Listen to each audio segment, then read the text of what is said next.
coming up today on the Prosperity Nation podcast. But what we want to do when we talk about funding is we want to get from point A to point B, which means your money into your goal. And if it's going to all these other things, to interest and excess taxes, it's not going to that meaningful life goal that's important to you.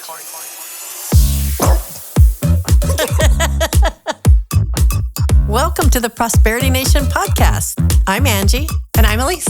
And we're so glad you're here with us. We're in the middle of a 3-part series. The first one was on goals and setting goals. Today we're going to be talking about funding those goals. And next we're going to talk about actually achieving those. Sound doable? Elise, what do you think? Oh yeah, let's do it. Cool. All right, good. How's things going today, by the way? You know, they're fine. I don't know. It's you and your boring life, right? Well, it's so boring. And, you know, I'm not going to complain about it. I'd much rather have it be boring than not. So, but okay. Yeah. How about you? Good. Mine's a little chaotic as usual. I'm like, in and around different cities all the time, back and forth. But I am enjoying newly getting established in San Francisco, and my commute is amazing. It's like 600 steps straight down these botanical gardens overlooking the bay. I'm like, okay. That's wild. This is going to not only get my meditation in while I'm walking down these stairs, it's going to also get my body in shape. So I'm not complaining either. Yeah. I mean, I saw that you sent me a picture, I think this morning. It was beautiful. Yeah, it's really great. I'm enjoying it. It's my body's getting used to it, but I am really excited to explore all around, the city. I'd never lived here before. This is fun. Yeah, it's awesome. It's a cool city. Cool. Well, I think we should just jump right into our topic. This is what you and I do every day, is we are all about rearranging people's finances, like getting people to help confront the numbers.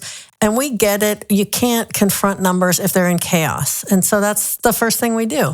But when you're looking at going back to the idea of creating a prosperity nation where everybody is taking responsibility to create their own prosperity, you've got to know how to set prosperity goals, fund those goals, and achieve those goals. So today is the part about funding. And this is the part that we have a lot of passion for. So lucky for you, right? Yes. And I think it's the part people probably need the most help with. Yeah. It's really true. It's so hard for people to look at the money and understand it and deal with it. And, it's still the number one reason for broken relationships. We would love to stop that. Like, there's no need for it. I think that's what really gets my passion behind all of it, is that the pain and the suffering that there is in money or lack thereof or fighting over it is so unnecessary. Yeah. And I just hate to see people's dreams die, their relationships get hurt, or their health go bad because they just don't know how to deal with money. And we just want to make that easier. I actually think when I first met you, you mentioned something how, I think you were joking, but you mentioned something how you're like a marriage counselor. And it is, now that I've been doing this also for quite some time, it is so true. Mm-hmm. Yeah.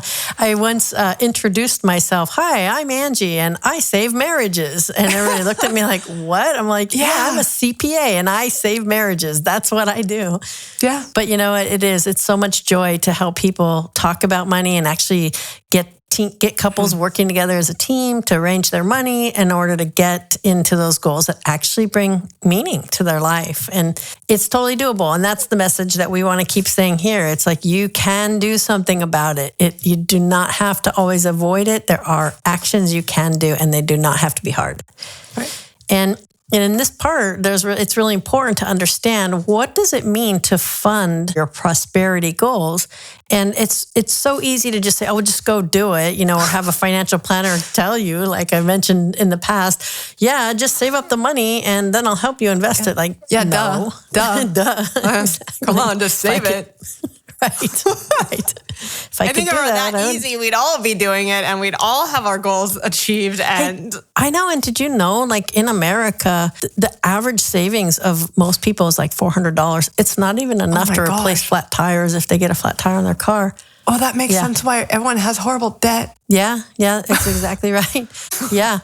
In 1959, the first credit card came out, and it changed everything about what getting the short-term wants met instead of waiting and preparing for longer-term goals. It changed it, and it's just like, I want it now. Okay, here you go. And then it's just been perpetuated. But what we want to do when we talk about funding here is we want to get from point A to point B, which means your money into your goal. And if it's going to all these other things, to interest and excess taxes or wasted things, or, things that end up not being used well for you, or bad investments, whatever that is, it's not going to that meaningful life goal that's important to you. We're trying to help money by getting from point A to point B. You create the money and you get it into a goal that brings that meaning to your life. So there's 3 parts or 3 stages that you and I are working on all the time with our clients. And that is, first, to clean up the finances so you can see what's going on. The second is to optimize them to get it more effectively going from point A into your goals. And then the third one is to be able to direct it, being really clear, like it's going to my goals first. I'm going to fund my goal first, right? Yeah. So you have your hands in it every day, practically, in the cleaning up of the finances, and so do I. And we find tons of money when we're doing that.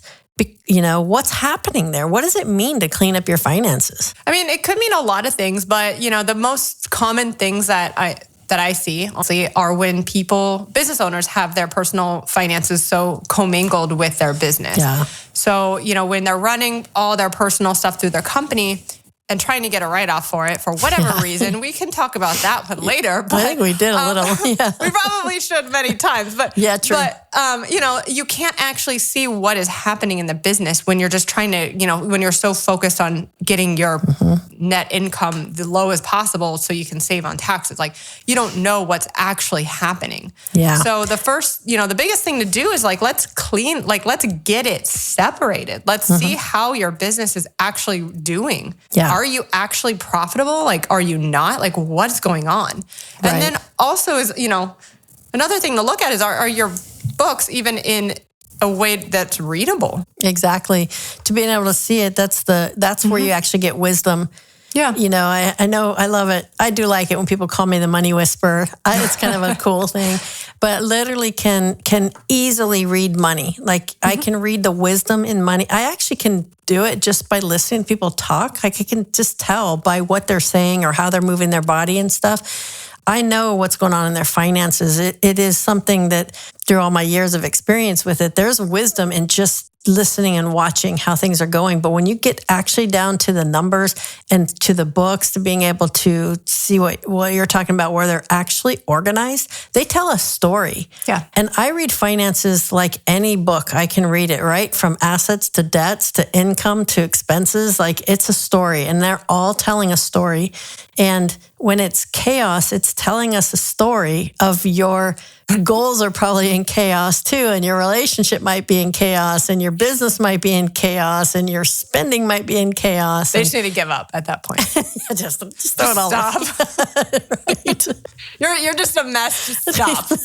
Yeah. Shh, don't say that out loud. No, but I get there true. too. Believe me, we talk about this all the time, but the truth is we're just humans too. Yeah. And my finances can be a total disaster sometimes too. I'm not perfect at it by far. Am I not perfect at it? But what happens is I just can't achieve my goals as fast. And if I'm okay lingering, it's kind of like that. What's that fish that goes along the bottom of the fish tank? What's that fish called? It's like I don't know. Sucker fish. Yeah, it just goes along the bottom of the fish tank. I was like, that's what my goals feel like when I'm in chaos. I feel like I'm stuck in the bottom of the fish tank. I'm not actually swimming to the buoy or the food or whatever fish do. I don't know. Okay, that's a bad analogy. Forget it. I guess there's no buoys in a fish tank. Buoy. Duh. Okay. Like I said, bad analogy. Give me a break here. Okay. So let's get back on track here. All right. So cleaning up your finances is what actually can let you see what's going on. And, it actually can be where you can open the envelope and write it on a piece of paper. You don't have to have a big fancy accounting system to be able to see the truth. What we're looking for is truth and order in your finances. When we have that, we can read them like a story. We can see the wisdom in there. Exactly. And without that, we can't do anything else. It's really hard to properly advise anyone on what to do with their finances if they're books are a cluster, honestly. Yeah, exactly. Like there's oftentimes we get in those situations because we're under due dates, like tax due dates or year-end planning due dates and things like that. And new clients come in with total chaos, but they want advice right now of what to do before the year end. And it is so hard on us to be able to do that because we're giving advice off chaos and we know our advice is going to be wrong. It will be wrong. Yeah, because the numbers are going to change. They're going to change because we see the chaos. And, how do we advise unless we have truth and order in the numbers? We can't give you good advice and guidance on how to shift things around unless we can actually see what's going on. Yeah. And it's, it's really wild too, because I don't know, how many clients that I'll start the cleanup and we talk to them at the beginning and they're like, well, I have this, and this, I have this asset, this bank account, whatever. And I'm like going through, I feel like I'm like digging like in a cave and like throwing the rocks out, Right. And like, I'm like, well, why did you pay this creditor? Oh, that's another credit card I have. Okay. Well, why did you pay this? Why did you pay this bank account? Oh yeah, I have that. Like the wild things they just don't remember they own. Yeah. Just by the cleanup. It's bizarre. Yeah, it's too much. It just gets overwhelming. We totally understand. That's why we just have so much compassion because we get it. This is hard to deal with when you've got all these accounts and, cards and you're dealing with a spouse that's trying to coordinate with you and businesses and things like that. Like we get that. So but that's what we have to do is pull those strings and clean it up and find those things out and put them on a net worth statement for you. And get it organized. We can see. Yeah. Exactly. And so now the next step is to optimize. Now I just wanted to just give a definition because I do love this word optimize. Make the best or most effective use of a situation, opportunity, or resource. So make the best or most effective use of. That's a good one. So when we started all of this and we're saying, okay, we need to optimize your money, optimize. We got to clean up now. We need to optimize it. I kept asking, optimize for what? What are we doing with this? What are we making the best or most effective use of this? And that's what kept drilling down into, wait a minute. We want your money to be optimized toward those important life goals. Because why else does it matter? It doesn't make any sense otherwise. What's the point of bringing in money just to have money chaos to still not achieve your goals? What's the point? And that's where it's like, wait a minute, we've got to know what those goals are. So you need to set those goals. Then we can clean up to see what's going on. And then we can start getting your money optimized, getting it smoothed out, getting it directed better, and get it more useful to you. Because really, don't we want money to be useful to us? We don't want to be at the whim of everybody pulling on us from all directions, right? Yeah. And I think it goes back to, like you said, setting those goals. Because I don't know how many times there's been clients that are like, well, I want to make, $500,000. I want to make $1 million, whatever. And then you just say, for what? And they kind of just go blank. Right. And a lot of times those people who don't have those goals and don't really know what they are trying to achieve money for, their money is in the most chaos because they don't actually have a direction. Right. So everything's just everywhere. It's like being out in the ocean, just dogpedaling, trying to survive and just not drown rather than actually being on a ship and directing it toward an island. Or even being on an ocean and saying, well, I'm just going to go this way. Yeah. You're just going in circles. It's exactly. Just pick a direction and go, and you'll find land eventually. Hopefully, before you drown. Yeah. But, there's still a direction. And I feel like a lot of times when they don't have that direction, they're just money chaos. They don't know where they're going. They just want to make a bunch of money we don't know why. They just do. Because it's like someone told them they want, And I think so many, that is true. Yeah. And then we're living under this idea that we have to make $1 million to be okay. There's some reason that there's this, I don't know, this idea in our culture that in order for us to have financial freedom, we've got to hit that $1 million mark, And it's a good target to hit for sure. But what is financial freedom? If I ask people that, they'll say, well, to be able to do whatever I want, whenever I want. And I'm like, well, but I do that whether I have money or not. So is that really financial freedom? To me, financial freedom is lifestyle freedom. And that's my being able to live a life that I love. And that could have expensive things in it or could have nothing in it. It's really just about being able to have freedom.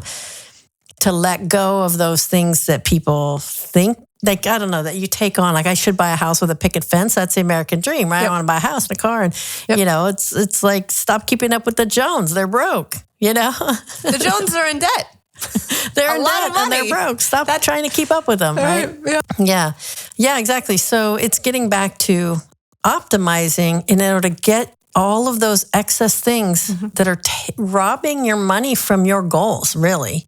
And one of the things that is really hard too is when people are trying to set goals and fund the goals in this way is, they have a lot of goals, but the actual cost that they want to put toward those goals are way beyond their means. Yes. We see that where it's like, okay, I'm just going to make this up. You want to go take a family African safari trip or something, right? And let's say it's going to be a $50,000 trip, but you only made $50,000 a year, but it's on the goals. And so, yes, we're just going to increase how much money we make. Okay. How are you going to do that? Well, we're just going to do it. I'm like, okay, how are you going to do it? We're just going to do it. And then what happens to that goal? Oh, we didn't make the extra money to do it. So then, we'll do it next year. Oh, we'll do it next year. Oh, we'll do it next year. Oh, we'll do it next year. And the next thing you know, 10, 20 years goes by and you never took that African safari vacation with your kids. And now they're going on to college and don't want to have anything to do with you anymore. Just kidding. That or they do it and now they're $50,000 in debt with no plan on how to pay it off. And good point. They're kind of in a worse position. Right, because now they're paying 30% interest on that too. So it's like going up every year by another $15,000. But they got to see the giraffes and hippos. That's true. So, the point is like, let's all go do these great adventures. We are not hating on goals for any means or trips or, I love to travel. I've been all over the world. And that's really important that we achieve those. But it's also really important that you have a plan. And that's what this optimize does, is it's like, let's redirect the things that your money's not going into that African trip. Where is it going? Where is it going? And if you are not making enough money, let's confront that. Like, let's really confront the fact, hey, by the way, this is what I always say, budgets don't work. They don't work because you're only looking at one part of a 4-part equation, which is the spending part. So, cut back all your expenses. Well, you know what? You have more of a responsibility to increase your income, more so than just cutting back on your expenses. And your assets and your liabilities, stabilize it with your net worth. But I'm telling you, that's why I don't like to talk about budgets or do budgets, because all you're saying is cut back on stuff. And who wants to achieve anything that you're cutting back on? That's not fun. It's not fun at all. You're just reducing, you're minimizing, Exactly. You're like disappearing, kind of, Exactly. Yeah. We want you to expand. Yeah. We want you to make more. Like, how do you increase more value to others so you can bring more in, so you can do those goals and you can do them intentionally and you can put that money right toward it. Like, that's the motivation. That's the game. That's what makes money a fun game, because you have something meaningful you want to achieve and you take the responsibility to do it with a balance of that flourishing financially and flourishing as a person. So, it's breaking that down and saying, okay, how are we going to restructure your finances so that there's less chaos? Because every second of chaos that there is a waste of money, gets wasted in there, even if it's just in time, the time it takes to get things going through money. Yeah. Time. What do people say? Time equals money. Yeah, exactly. Yeah. I mean, you think about it. If you have to transfer money from this account to that account to back to this one again and back to this one again and back to that one and back to that one again to be able to pay that one thing that you should have not even had in the first place, you've wasted so much time and energy and accounting. Can I express one of my biggest pet peeves? I don't know why this drives me crazy, but when people have like 8 bank accounts. I know. And then they move money. Like, I get the point of having a savings account, but when you're just constantly moving money back and forth from your savings to your checking just to keep spending it, why do you have a savings account? That's not the point of a savings account. Right. And it's, anyway, I don't know. It gets me. It's just like you said, though, it's wasted effort and time. And yeah. So. Well, it goes back to, if you think about, maybe a time when you're first starting out and maybe you're a teenager and, what used to be like a real it wouldn't work nowadays, but a cash system where when you're first learning to manage money, you might put your cash in the envelopes, or you might hear people say, put it into different jars, 10% of your income into the savings jar and all that. And so people try to mock that up by using different bank accounts. but they don't have the disciplines or the know-how, and they don't have the actual touching and mass of the money anymore. And so it just becomes digital money chaos. And that's why we see it going back and forth and in and out of businesses and in and out of accounts. And then the confusion gets overwhelming. And that's when people are just check out. So if we can stop that confusion and simplify it, then we can get the money going from point A to point B. And you got to know what point B is. You got to know what that goal is. You got to really know what you want to create in life that's going to bring prosperity, because that's your responsibility. And then your money can just flow directly toward that. So it's just starting to say, hey, wait a minute. If I can get my finances a little bit more organized, a little bit more simplified, a little bit more clear, then even I can understand what's going on. And that's exactly right. You know, cut back. You don't need more than one credit card. You don't need more than one bank account or savings account, for example. But find the ways in your life where you can say, man, there's chaos here. I can't handle it. And say, how can I handle it? You know, let's get in the driver's seat of our own money, right? Exactly. I think that's a great challenge, I guess, you know, to give our viewers something to really focus on. I don't know about you, but I'd love to hear any stories, any ways people have, you know, taken this, any ways they've cut expenses or reduced waste or made things more efficient.